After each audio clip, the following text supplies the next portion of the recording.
think that was a $2K scope. Wink, wink. Robinson again. Delete this exchange. Again, Robinson wants photos of the rifle. He says Grandpa wants to know who has what. The feds released a photo of the rifle, and it is very unique.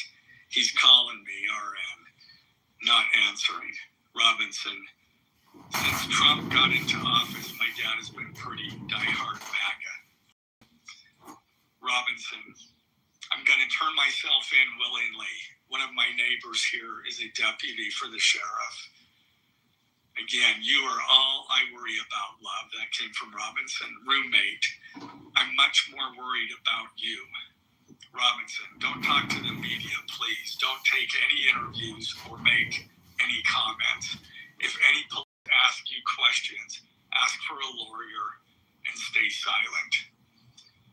The search for Robinson's residence. Police executed a search warrant on Robinson's residence. During that search, police discovered a shell casing with etchings like the etchings found on the shells in the rifle near UVU. Police also found several target boards with bullet holes in Robinson's home.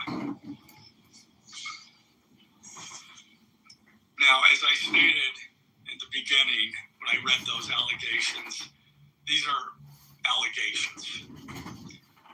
And like the evidence set forth in this statement, those allegations, what you've heard from the media, even from state and federal officials, has not been tested in the crucible of a jury trial. I understand the public's desire to know the facts. Our own family members have pressed me for information. Why are we reluctant to share the details of the investigation itself and comment on the case? Because I want to ensure a fair and impartial trial. I became a prosecutor because of my love for the ideals of this great country and the principles embedded in our Constitution. The free exchange of ideas and opinions is critical to this great American experiment, but so too are the protections afforded to the accused found in the Fifth and Sixth Amendments: the right against self-incrimination, the right to a speedy and public trial, the right to the effective assistance of counsel, the right to confront one's accusers, and the right to compel the attendance of witnesses.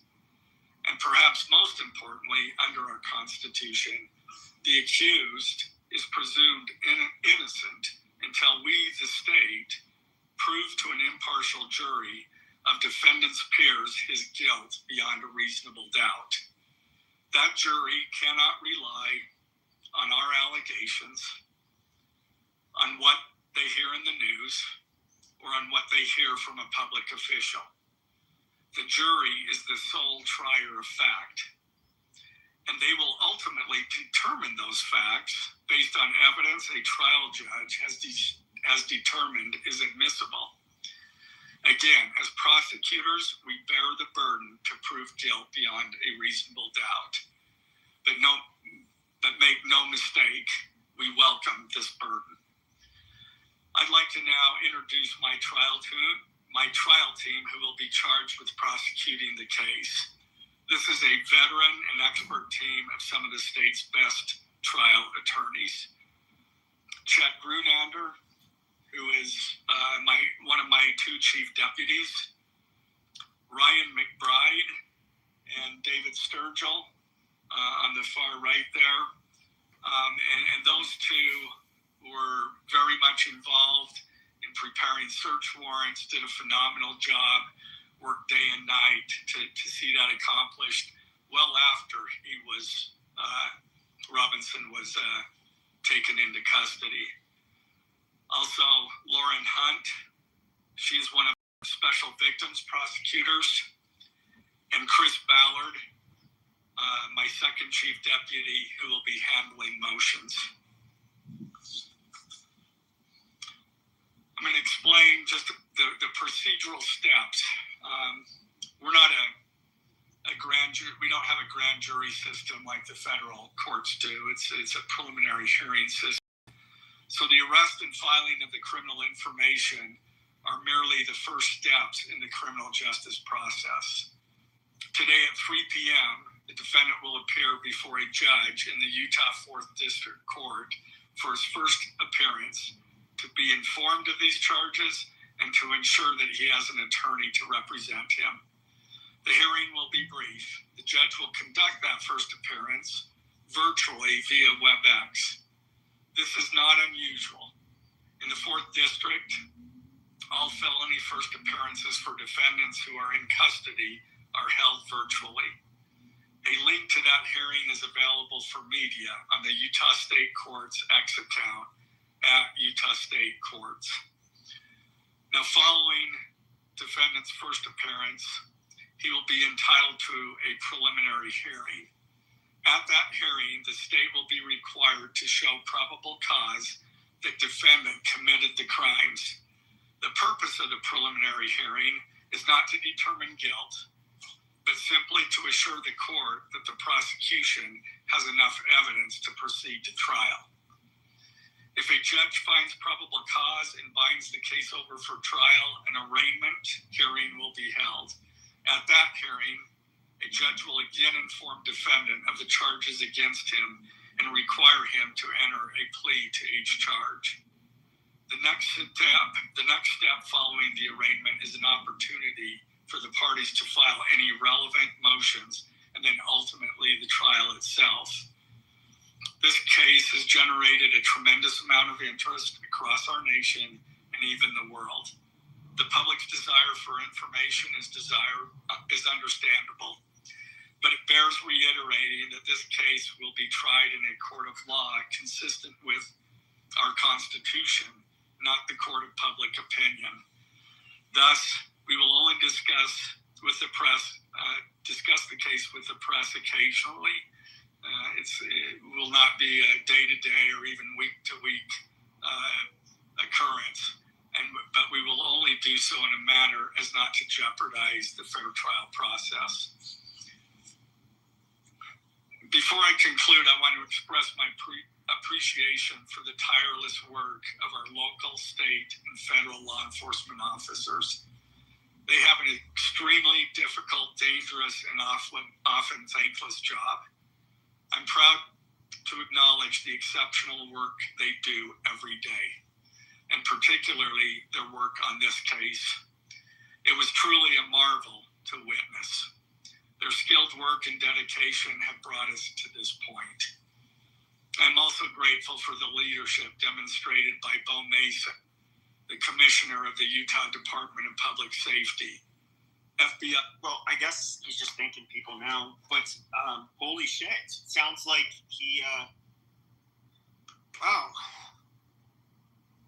They got him. I mean, it's a whole lot of evidence. Sounds like they got the leftist gay guy that everyone suspected and that everyone said. Looks like it turned out to be true. Yep. Literally. It wasn't a groyper. It was somebody who, like he said, the family, he had the text messages. This guy was a homosexual. Wow. So all of you people, we just got the receipts. It's not a groyper. It's not the right first right. You know, I know there's at least one retard in here who was trying to say that, but he just dropped the receipts. This is a far left fag that was very angry because Charlie was a Christian and say how it is sinful to engage in sodomy. He didn't make it a sin. It's already a sin. He's not Jesus. He can't decide whether or not it's a sin, but it is a sinful, and people are mad about that. They didn't and say so he was a somebody leftist. They didn't say he was a leftist. They said yes, they did. Moving more left. Oh, you're such a dumbass. Yeah. See, but hold on, guys. This is an amazing case study, and some of you guys already know this too. For the last several years, I'm talking about probably a decade, these people are just detached from reality. You cannot get them to move or change their fucking mind, no matter how deep or credible the information is. There's nothing going to change them. They want to believe what they believe. That's it. So this fucker is gonna leave, like a great deal of the left is gonna leave, not changing their mind. They don't give a fuck. Their conspiracy theories and their made up beliefs is more valuable than actual proof and evidence. Go fuck yourself, Othello. Feel the same way about white supremacists. They say the same shit. This has nothing to do with white supremacy. Yeah, but here's the thing. It took 1 year. Has everything to do with it. As the father said, it took 1 year of his son becoming more left-wing for him to say, I'm willing to commit extremism, murder, assassination. White supremacists. Tell me one Goiper, right? Because everyone said it was a Goiper. It Tell me was. one time a Goiper killed someone. The Groypers are not, they're not racist. The Groypers are not racist. Yes, they are, you fucking idiot. I literally have been talking to them for fucking years in private chats.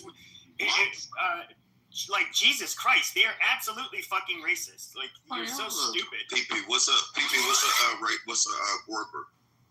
It's a follower of Nick Fuentes. They're Good part idea. of They the are America racist. First pack. Look it up. Yeah, they are definitely racist. But I mean, here's the thing though. Right, it doesn't matter. Like the racism thing, that's a white issue. You guys gotta reconcile that shit. Your children are gonna hate you for it. But here's the thing. It doesn't matter. Left or right, they don't like niggas. And after the situation, guess what? There were threats to HBCUs, and now you black guy in a fucking tree at a college campus. What the fuck does that have to In do the with South. anything? Can I A black here's the person thing, there's hangs a lot of- himself from a fucking tree? Listen, check this out. It's We're not here like the Harvest game. We're not even talking about that shit. Hold on, he just played a whole press conference. He won't say nothing about it. It's the issue. It's ironic that shit comes on the heels of white Americans' backlash to black Americans' approval of what the fuck happened. No one gives a fuck about that situation. No one gives a fuck. There's even No one gives a fuck. There's even black Americans. There's even black Americans that don't even know what happened, right? Idiot. No one gives a fuck about this. You just get emotionally triggered. Not I literally said some. there are black Americans that don't even approve of this. Nothing to do with this. Just heard the DA talk. Listen, dude. Listen, This is I don't stupid, care. dude. I mean, you guys kill each other all the time, just like we kill each other. Down and shut Yeah. and You don't want to deal with the issue of racism, but this is what Charlie Kirk You know was what? built on. This isn't racist. Shove your ignorance. It absolutely is, and you will reconcile with it. The thing is, we don't have to make you do it. Your children. No, it's not. It wasn't racism because, hold on a second. No, this is bullshit. What's up? So, okay, hold on, Sean B. So, no, this is bullshit because, first of all, I made fun of Charlie Kirk all the time. I thought he was a Zionist cuck. I thought he never went hard enough when it comes to like white identity. There's a lot of things. I mean, not a lot of things, but there's things I definitely I felt a certain way about him, and there was other conservatives that did as well. Now, I never when heard it you talk comes, shit about him. well, I didn't really. He never really came up. We've been on the app. I mean, we've been on the app like 4 fucking years together. Like, I never heard you say shit about him. Sure. Can I chime in real quick? Yeah, you can go right after me. Yeah, So go like, ahead, Ben. I was gonna say, but he was not a fucking racist. That was why people further on the right criticized him. To sit here and say he stands on racism and all of this shit. No, he didn't. But because he could mention, some things that it might offend the sensibilities of sensitive, fragile, black people. Okay, I mean that doesn't make you racist at the end of He the had day. to clean it up because he's on the No. Yeah, that's bullshit. I can play a sound bite, bro.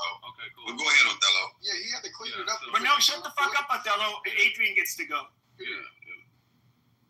I just have a couple questions, man. Like, well, for one, since when did Goippers, become, when did Goippers get into relationships with trans people, or even cohabitate with trans people, I can show you or a link with sympathize, a right wing They that still wasn't listen- a cue to start talking. time. That wasn't a cue to start talking. Trans porn. Othello, shut the fuck up and let Adrian finish. This is crazy. People like him are like why people become like. There's no way. I want to call him the N-word, like because that's exactly how he behaves. And I'm not the one who moved you down. Like You make people racist, kind of like how Brad made that comment about how, you look bad you make Jews look bad. You just make black people look bad. You're very obnoxious. But go ahead, Adrian. Yeah. Since when did Reuters become sympathizers of trans people and their issues? Never known that to happen. Never known that to happen. Too about the HBCU shit. How do y'all even know those white people that was making those threats? Right? Because we do know that there are some black people out here that will stage a hate crime to make it seem like white people did it. There are thousands of documented cases. I mean, shit, one of the most famous ones was Justin Smollett. He staged a goddamn fake hate crime. A lot of people know that shit. Another thing with the HBCU shit. We don't even have any credible outlets reporting on this. We just see people online saying this shit, and it's just a narrative that is running, right? We don't even know that these are white people or anyone has been charged for this shit, for making these threats against HBCUs. And another thing, black people, if we're gonna say, Jesus, dude, hey y'all, thanks. get the fuck out of the way. These white people fighting with each other. This is not our fight. Well, then you need to keep that same energy and stay out of it. Stop antagonizing the shit then. Because once you become an instigator of some shit that has nothing to do with you, you can't get mad when you get popped in the mouth. You can't go screaming victim.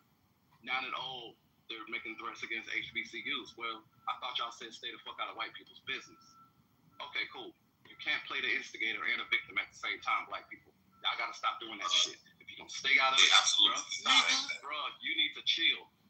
If you're gonna say stay out of it, then stay all the way the fuck up out of it then. Don't say shit about it. Mind your fucking business. And the last thing. Black people being hung right now, guess what? Y'all can't say that that's white people doing it if y'all don't have any fucking proof. Because honestly, me coming from the community that I came from, the activist community here, look up a woman by the name of Melissa McKinnis. I know her personally. Her son hung himself from a tree in their yard. And motherfuckers went and blamed white people and said this was a racist attack, when really he was fucking mentally unstable and he killed himself. They tried to blame white people because they couldn't grasp the idea that this nigga killed his fucking self. So y'all gotta stop this bullshit if you don't have fucking proof of blaming white people for the suicide of a mentally ill or mentally unstable black person. Because we don't talk about mental health issues in the black community enough. So because he's hung himself, that does not mean that a fucking white person did that shit. And y'all gotta stop pushing that goddamn narrative. Now I'm done. Also, on the HBCU things, a lot of people are conflating things because what happened prior to that was a young girl who was stabbed on a subway by a black man who said, and I quote, "I got that white bitch." So there's a lot of things that are going through, like the protest in San Francisco was actually organized and orchestrated on the foundations of political. Right. He got dealt with. Right. Who got dealt with? Yeah. Who The got guy dealt with? that didn't shit on this one. He's out free right now. The Cole Brown, he's in custody. That's all. No, he's in a. So for those of you who don't know, if you're in county jail, you go to a county medical facility, and if you go to the county psychiatric hospital, which I'm sure that's where he is, those are locked down like a jail. You can't have like a phone. You can't. It's basically super secure. You're not roaming the street. Yeah. So how is that out free, Brett? I wanted him in prison. Brad doesn't fucking on know. the toilet and share showers with a bunch of other people. I wanted him to be in cornhole. Yeah, the only problem with that is that when you have a diagnosis like schizophrenia, which he already has, in order for there to even be a trial, they have to do their best to restore him to competency. Otherwise, what will happen is if he's found not competent to stand trial, they won't try him. And then they end up having to civilly, because he poses a danger to the public, he would get civilly committed to a state hospital, which he could end up there for the rest of his life. So that's why they have to do it. And that's the truth. So here's the thing, though. To Adrian's point, it does. Here's some points that he raised that are valid.